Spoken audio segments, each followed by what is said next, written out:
우크라이나군이 크림반도에 대한 타격을 계속 이어나가면서 크림반도는 사실상 포위된 형국입니다. 오늘 이 내용 좀 제대로 보도록 하겠습니다. 바로 보시죠. 우크라이나군은 계속해서 크림반도를 드론을 통해 공격하고 있습니다. 우크라이나군은 아예 크림반도를 향하는 모든 도로와 항로를 공격하는 모습인데요. 일단 최근에 우크라이나군이 어떤 공격을 했는지부터 좀 보자고요. 로이터 통신 보도에 따르면 크림반도 연료 수송망이 계속해서 공격받는 상황입니다. 우크라이나군은 아조우에서 러시아 그림자 선단 유조선 8척을 드론으로 타격했다고 밝혔는데요. 해당 선박들은 러시아가 점령한 크림반도로 연료를 운반하던 선박으로 파악됐습니다. 이 아조우에는 크림반도와 러시아의 우크라이나 남부 점령지로 있는 중요한 항로인데 우크라이나군이 여기에 드론을 계속해서 보내면서 8척을 무력화시킨 곳입니다. 흥미로운 점은 우크라이나군은 현재 해군 전력이 매우 제한적인 상황이라는 점입니다. 그런데도 드론과 대한미사일만으로 러시아의 제해권을 계속 흔들고 있고 이제는 해상 보급망까지 직접 겨냥하는 단계로 작전 범위를 넓히고 있습니다. 러시아로서는 연료를 실은 유조선이 안전하게 크림반도에 도착하는 것 자체가 점점 어려워지고 있습니다. 실제로 우크라이나는 하루에 그친 것이 아니라 같은 해역에서 연속적으로 선박 공격을 이어가며 해상 보급로 전체에 압박을 가하고 있습니다. 이런 공격이 반복되면 러시아는 더 많은 호위 전력을 붙여야 하고 운항 경로를 우회하거나 운송 횟수를 줄일 수밖에 없습니다. 그만큼 연료와 군수물자가 전선까지 도착하는 시간은 길어지고 병참 체계의 부담도 커지게 됩니다. 특히 그림자 선단은 국제 제재를 우회해 러시아산 원유와 연료를 운송하는 역할도 맡고 있는 만큼 우크라이나는 군사적 효과와 함께 러시아의 물류 체계에도 압박을 가하려는 의도를 드러내고 있습니다. 이제 공격 목표도 군함뿐 아니라 연료를 실은 유조선과 보급선까지 확대되면서 크림반도를 향하는 해상 보급망 전체가 우크라이나 드론의 사정권 안에 들어가는 모습입니다. 그뿐만이 아니라 최근 러시아 항만을 드나드는 유조선에서는 원인을 알 수 없는 폭발이 잇따르고 있는데 우크라이나가 배후일 가능성이 제기되고 있기도 합니다. 또 7월 8일에는 우크라이나군 드론 부대가 아조우에서 러시아 유조선 9척을 추가로 공격하는 모습을 보여주기도 했는데요. 7월 7일부터 7월 8일까지 러시아 선박 21척을 공격하면서 드론 부대들은 조만간 모스크바가 무너질 것이라며 당찬 포부를 보여주기도 했습니다. 계속해서 크림반도를 공격하는 모습인데 여기에 변전소 6곳을 포함해 크림반도의 에너지 시설도 계속 공격을 가하는 모습입니다. 당장 7월 1일부터 7월 8일까지 우크라이나군이 공격한 크림반도의 에너지 시설만 50곳에 달했죠.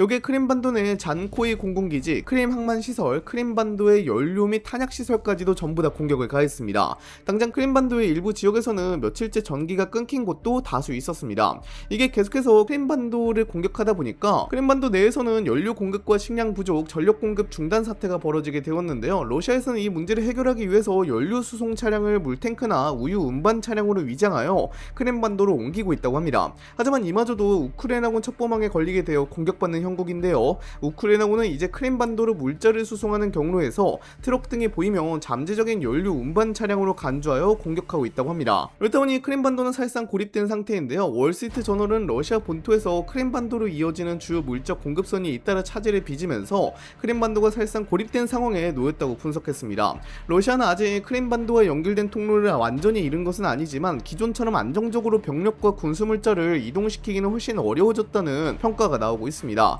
특히 도로와 철도, 해상항로가 모두 우크라이나의 감시와 타격 범위 안에 들어가면서 물자를 보내는 과정 자체의 위험도가 크게 높아졌습니다. 이런 상황이 이어지자 크림 당국은 비상사태를 선포했고 지역 내 연료와 전력 공급에도 차질이 발생하고 있는 것으로 알려졌습니다. 일부 지역에서는 장시간 정전이 이어졌고 연료 부족으로 행정기관과 군 관련 시설에 공급을 우선 배정하는 조치도 시행됐습니다. 현지 주민들은 통신장애와 생활 불편을 호소하고 있으며 전기와 수도 공급이 불안정해 일상생활에도 영향받고 있다는 소식이 계속 나오고 있습니다. 러시아는 추가 보급과 복구 작업을 진행하고 있지만 우크라이나가 보급 거점과 에너지 시설을 반복적으로 공격하면서 복구 속도가 공격 속도를 따라가지 못하는 모습입니다. 이런 이유로 크림반도는 지금 전선에서 멀리 떨어진 후방 지역이라기보다 매일 공격을 받는 또 하나의 전장으로 바뀌고 있다는 평가까지 나오고 있습니다. 러시아에 있어서 크림반도는 굉장히 중요합니다. 크림반도 자체가 우크라이나 전쟁 남부전선에서 러시아군의 핵심적인 군사, 물류, 해군 공군 거점이기 때문입니다. 남부전선으로 이동하는 연료와 탄약, 병력 상당수가 크림반도를 거쳐 이동하고 있으며 흑해 함대의 주요 시설과 군용 비행장, 탄약고, 정비시설도 이 지역에 집중되어 있습니다. 러시아군은 이곳을 후방기지로 활용해 헤르손과 자포리자 방면 전선을 지원하고 있는데 크림반도가 드론과 미사일 공격으로 지속적인 압박을 받으면서 이런 지원 체계도 함께 흔들릴 가능성이 높습니다. 특히 보급창이나 연료 저장 시설이 반복적으로 타격을 받으면 물자를 한 곳에 대량으로 보관하기 어려워지고 여러 장소로 분산해야 하므로 수송 효율도 떨어질 수밖에 없습니다. 러시아는 이미 일부 물자를 우회 경로로 이동시키거나 운송 방식을 바꾸는 모습까지 보이고 있는데 그만큼 기존 보급 체계의 부담이 커졌다는 의미로도 볼 수 있습니다. 여기에 방공망 운용도 상당한 고민거리가 되고 있습니다. 크림반도와 러시아 본토를 방어하기 위해 방공 전력을 집중적으로 배치하면 최전선에서 활동하는 부대의 방공 능력이 약해질 수 있습니다. 반대로 전선을 우선 보호하려면 크림반도와 본토의 군사시설, 항만, 비행장, 연료시설이 드론 공격에 더 쉽게 노출될 가능성이 커집니다. 문제는 방공망도 무한정 늘릴 수 있는 자산이 아니란 점입니다. 한쪽을 강화하면 다른 한쪽은 상대적으로 빈틈이 생길 수밖에 없고 우크라이나는 이런 점을 노려 여러 지역을 동시에 압박하는 작전을 이어가고 있습니다. 러시아로서는 어느 지역을 먼저 지켜야 할지 선택 자체가 어려워지는 상황이 계속 이어지고 있는 것입니다. 여기서 중요한 것은 크림반도가 군사적인 의미만 가진 지역이 아니란 점입니다. 크림반도는 푸틴 대통령에게 정치적으로도 가장 상징적인 성과 가운데 하나입니다. 러시아는 2014년 크림반도를 병합한 이후 이를 역사적 업적으로 내세워왔고 푸틴 대통령 역시 크림반도 편입을 러시아의 국력을 되찾은 대표적인 사례로 강조해왔습니다. 당시 크림반도 병합 이후 푸틴 대통령의 지지율이 크게 상승했던 것도 이런 상징성을 보여주는 사례였습니다. 러시아 내부에서는 크림반도를 되찾았다는 사실 자체가 국가적 자부심으로 받아들여졌고 푸틴의 강력한 지도력을 상징하는 지역으로 자리 잡았습니다. 그런데 지금은 그 상징적인 지역에서 연료 부족과 정전이 이어지고 비상사태까지 선포되는 상황이 벌어지고 있습니다.